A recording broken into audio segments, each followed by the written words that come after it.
నమస్తే, welcome to BCN news. నేను విజయలక్ష్మి. ముందుగా ముఖ్యాంశాలు. చేనేత కార్మికుల సంక్షేమానికి కూటమి ప్రభుత్వం కృషి చేస్తోందన్న మంత్రి నిమ్మల. పోడూరు మండలం రావిపాడులో తుఫాను సాయం కింద నిత్యావసరాల పంపిణీ.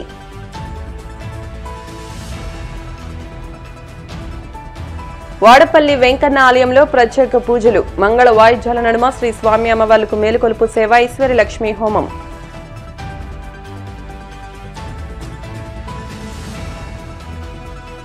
మహిళల ప్రపంచ కప్ ను గెలుచుకున్న భారత జట్టు ఫైనల్లో దక్షిణాఫ్రికాపై 52 పరుగుల తేడాతో ఘన విజయం.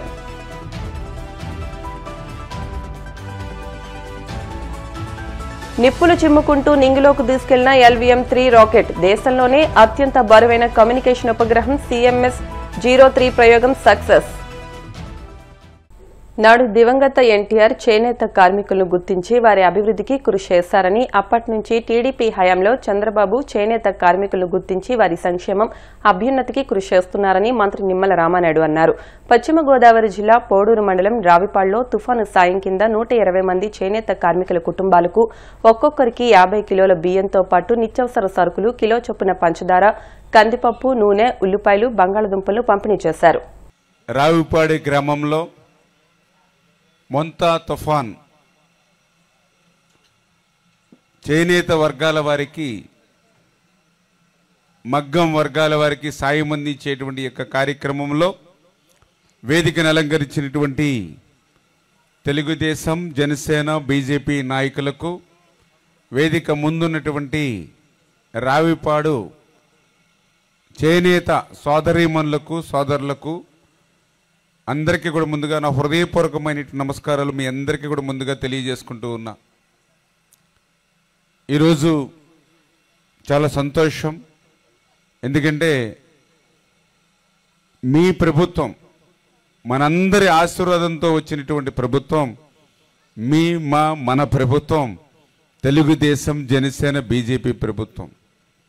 ఈ ప్రభుత్వం అధికారంలోకి వచ్చిన తర్వాత ఈ సంవత్సరం కాలంలోనే మీరందరూ కూడా చూశారు, ఎన్నో సంక్షేమ కార్యక్రమాలని మీ ముందుకు తీసుకొస్తూ ఉన్నాం. అందులో ముఖ్యంగా గతంలో మీ అందరికీ తెలుసు, పింఛన్ 200 రూపాయలు ఉండేది. ఆ రోజు పింఛన్ 200 రూపాయల పింఛన్ని 2000 రూపాయలకి పెంచింది ఆ రోజు నారా చంద్రబాబు నాయుడు గారు. ఆ 2000 రూపాయల పింఛన్ని 3000 రూపాయలు చేస్తానని ఆ రోజు ఎన్నికల ముందు చెప్తే, ఆ 1000 రూపాయలు పెంచడానికి ఎంతకాలం పట్టింది? దానికి 5 సంవత్సరాలు పట్టింది.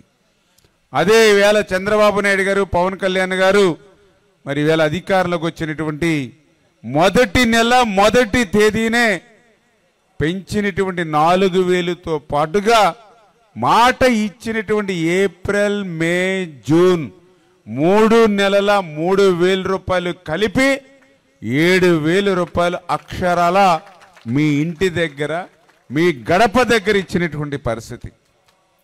ఎవరైతే దివ్యాంగులు ఉన్నారో 5 సంవత్సరాల వైసీపీ పాలనలో 3000 రూపాయల దివ్యాంగుల పింఛన్కి 1 రూపాయి కూడా పెంచాల. కానీ మన ప్రభుత్వం వచ్చిన తర్వాత ఆ 3000 రూపాయలని 500, 1000 రూపాయలు పెంచడం కాదు, ఒక్కసారిగా 3000కి 3000 కలిపి 6000 రూపాయలు ఈరోజు దివ్యాంగుడు ఇంటి దగ్గర మనం ఇస్తూ ఉన్నటువంటి పరిస్థితి.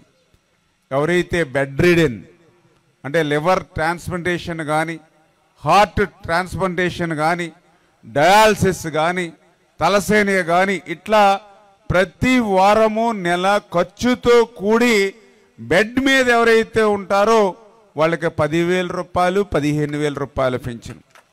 ఈవేళ ఆంధ్రప్రదేశ్ రాష్ట్రం తప్ప మీరు ఏ రాష్ట్రానికి వెళ్ళినా కూడా ఈ మాదిరి పింఛన్లు ఏ రాష్ట్రంలో లేవు. ఈవేళ ఈ దేశంలో ఎక్కడికైనా వెళ్ళండి, ఒక మధ్యప్రదేశ్, ఒక రాజధాని, ఒక రాజస్థాన్, ఒక వెస్ట్ బెంగాల్, ఒక ఢిల్లీ, పంజాబ్, హర్యానా, ఉత్తరప్రదేశ్, బీహార్, ఇట్లా మీరు ఏ రాష్ట్రం వెళ్ళినా కూడా ఒక్క తెలంగాణలో 2000 ఉంది. మిగిలిన రాష్ట్రాల్లో 1500, 1000 రూపాయలు, 500 రూపాయలు ఉన్నాయి కొన్ని రాష్ట్రాల్లో పింఛన్. కానీ ఒక్క ఆంధ్రప్రదేశ్ రాష్ట్రంలోనే 4000, 6000, 10,000, 15,000 ఇచ్చేటువంటి ఏకైక రాష్ట్రం మన ఆంధ్రప్రదేశ్ గౌరవ ముఖ్యమంత్రి నారా చంద్రబాబు నాయుడు గారు, పవన్ కళ్యాణ్ గారు, నరేంద్ర మోడీ గారి సారథ్యంలో పనిచేస్తున్నటువంటి ప్రభుత్వం. ఈవేళ నెలకి 3,000 కోట్ల రూపాయలు పింఛన్లు ఖర్చు పెడుతూ ఉన్నాం. సంవత్సరానికి 36,000 కోట్ల రూపాయలు పింఛన్లు ఖర్చు పెడుతూ ఉన్నాం. 5 సంవత్సరాలకి 1,80,000 కోట్ల రూపాయలు ఈ ప్రభుత్వం ఒక్క పింఛన్లకే ఖర్చు పెడుతుంది అంటే ఈవేళ వృద్ధులు, వితంతులు, దివ్యాంగులు వాళ్ళందరికీ చేదోడుగా ఉండాలి.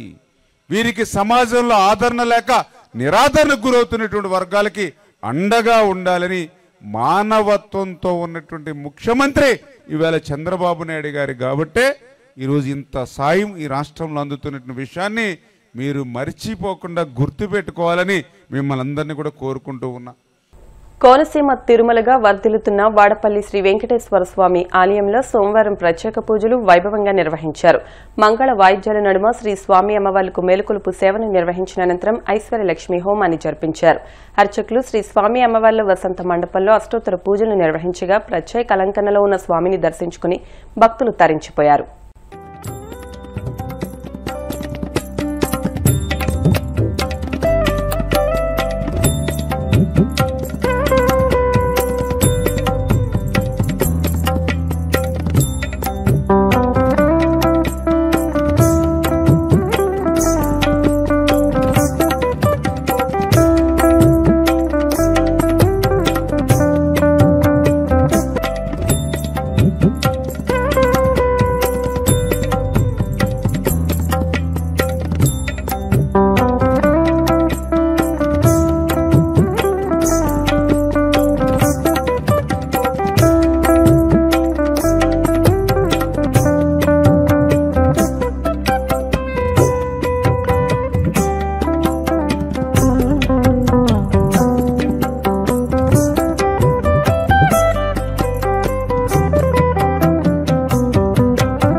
కేంద్ర మాజీ మంత్రి కింజరపు ఎర్రన్నాయుడు 13వ వర్ధంతి కార్యక్రమం తాడేపల్లిగూడెంలోని పోలీస్ ఐలాండ్ సెంటర్లో ఉన్న విగ్రహం వద్ద మున్సిపల్ మాజీ వైస్ చైర్మన్ గొర్రెల శ్రీధర్ ఆధ్వర్యంలో నిర్వహించారు.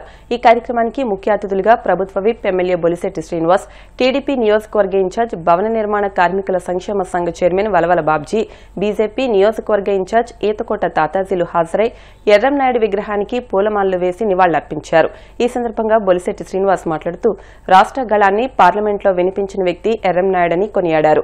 వలవల బాబ్జీ మాట్లాడుతూ టీడీపీ ఆవిర్భావం నుండి తెలుగుదేశం పార్టీకి అండగా నిలబడిన వ్యక్తి ఎర్రంనాయుడు అని పేర్కొన్నారు. ఎర్రంనాయుడు గారి యొక్క 13వ వర్ధంతి సందర్భంగా తాడేపల్లిగూడెంలో మరి ఆయన పుట్టింది శ్రీకాకుళం జిల్లా అయినప్పుడు కూడా తాడేపల్లిగూడెం ప్రాంతంలో మరి ఎర్రంనాయుడు గారిని ఇక్కడ పరిచయం చేసిన వ్యక్తి మన గొర్రెల శ్రీధర్ గారు, మీ తమ్ముడు. ఎందుకంటే 10 సంవత్సరం ఈ కార్యక్రమాన్ని ఇక్కడ ఏర్పాటు చేయడం, మమ్మల్ని అందరినీ భాగస్తులు చేయడం, ఆయన స్మరించుకోవడం, ఆంధ్ర రాష్ట్ర గళాన్ని పార్లమెంట్లో వినిపించినటువంటి వ్యక్తి మరి ఎర్రంనాయుడు గారు. ఆయన లేని లోటు ఇవాళ రాష్ట్రానికి తీవ్రంగా కనపడుతోంది. ఆయన వాక్చాతుర్యం కానీ, ఈ రాష్ట్ర ప్రజలకి మనం ఎలా ఆదుకోవాలనే ఆలోచనతో ఇచ్చిన సలహాలు కానీ, అలాంటి వ్యక్తులు ఇవాళ తెలుగుదేశంలో చాలా అరుదు. అలాంటి వ్యక్తిని ఆ మహనీయుడి యొక్క మరి ఇక్కడ ఆయన గుర్తు చేసుకునే విధంగా ఏర్పాటు చేసి మమ్మల్ని కూడా భాగస్తులు చేసి మరి ఆయన్ని ఒకసారి తలుచుకుని ఆయన చేసే మంచి కార్యక్రమాలు మనం చెప్పుకోవాల్సిన అవసరం ఉంది.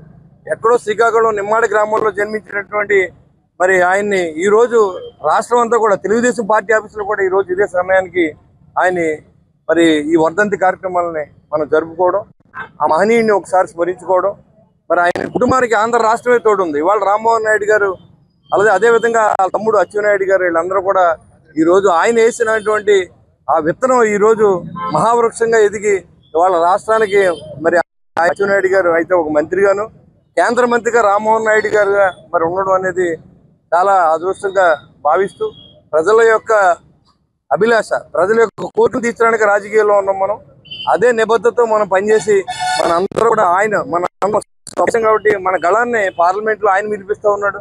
ఇవాళ అచ్చెన్నాయుడు గారు రైతు కోసం పడి పోరాటం మీరు చూస్తూ ఉన్నారు. చంద్రబాబు నాయుడు గారు నిరంతరం కష్టకాలంలో అండదండలుగా ఉండి ఎన్నో కష్టాలు అనుభవించి మరి ఆయన ఆపరేషన్ చేయించుకున్న తర్వాత కూడా ఆయన జైల్లో బంధించిన సందర్భం మీకు తెలిసి జగన్మోహన్ రెడ్డి. అలాంటప్పుడు కూడా భయపడకుండా ఈరోజు మరి ఆయన మంత్రి అయ్యాడంటే ఆయన నిబద్ధత. ఆ రోజు నుంచి పదవి వచ్చారు రాపోయినా పార్టీని వెంటాడి ఒక్కడే ఉన్నప్పుడు కూడా 23 మంది ఉన్నప్పుడు ఆయన ఏ రోజు సభకు మిస్ అవ్వకుండా ధైర్యంగా మరి వైఎస్ జగన్మోహన్ రెడ్డికి ఎదురొడ్డి నిలబడిన వ్యక్తి మరి అచ్చెన్నాయుడు గారు.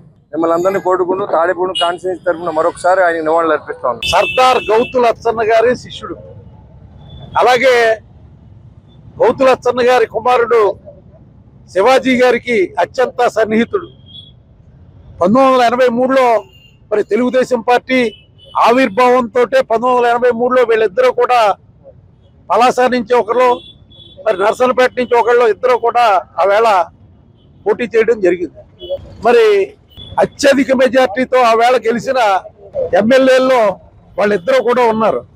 ఆ రోజున రాష్ట్ర మంత్రిగాను, అలాగే ఉత్తమ పార్లమెంటేరియన్గా 4 సార్లు మరి ఎర్రంనాయుడు గారు తన వాణిని యావత్ భారతదేశానికి కూడా మరి తెలిపిన వ్యక్తి ఎర్రంనాయుడు గారు. ఈవేళ ఆయన కేంద్ర మంత్రిగా కానీ నిజంగా ఒక సంస్కృతం తెలుసున్న వ్యక్తి ఎలా మాట్లాడతారో అంత చక్కగా మరి తెలుగు అంటే ఆయన దగ్గర నేర్చుకోవాలనే పరిస్థితి ఎర్రంనాయుడు గారి భాషలో ఉండేది. శ్రీకాకుళం ప్రజల్లోనే కాక ఈవేళ తాడేపల్లిగూడెంలో ప్రతి ఒక్కరిని అచ్చెన్నాయుడు గారు కానీ, రామ్మోహన్ నాయుడు గారు కానీ పేరు పేరున పిలిచే వ్యక్తులు ఎవరైనా ఉన్నారు తెలుగుదేశం పార్టీలో అంటే అది వాళ్ళ కుటుంబానికే దక్కుతుందని చెప్పి తెలియజేస్తా ఉన్నాం. ఇప్పుడు కాసేపు ప్రకటనలు.